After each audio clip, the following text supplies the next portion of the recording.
تحریک انصاف کے ارکان پارلیمانی کمیٹیوں سے استعفوں کے معاملے پر ابہام کا شکار۔ تحریک انصاف کے ارکان میں پارلیمانی کمیٹیوں سے استعفوں کے معاملے پر ابہام نظر آ رہا۔ پارٹی ذرائع کا کہنا ہے کہ بانی پی ٹی آئی نے محض حکومتی کمیٹیوں سے استعفے کا کہا ہے۔ سیاسی کمیٹی نے بانی پی ٹی آئی کے پارلیمانی کمیٹیوں کے استعفے کو پی اے سی کے ساتھ بھی جوڑا۔ پارٹی ذرائع کے مطابق بانی پی ٹی آئی سے وکلاء نے حکومتی کمیٹیوں سے استعفے پر مشاورت کی۔ جن کمیٹیوں کی سربراہی اپوزیشن کے پاس ہے وہ پی ٹی آئی اپنے پاس رکھے گی۔ حکومت کی تمام کمیٹیوں سے استعفے اسپیکر کو ارسال کیے جا رہے ہیں۔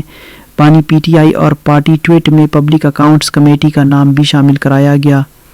پارٹی ذرائع کا کہنا ہے کہ پارلیمانی کمیٹیوں میں بطور چیئرمین کردار ادا کرنے والے ارکان کو واضح ہدایات نہیں مل سکے۔ پارٹی ارکان کا دعویٰ ہے کہ سیاسی کمیٹی اعلامیہ میں پبلک اکاؤنٹس کمیٹی کا ذکر بیرسٹر گوہر نے شامل کرایا۔ حکومتی کمیٹیوں میں شامل ارکان میں فیصل امین گنڈا پور اور آصف خان نے استعفیٰ دے دیا ہے۔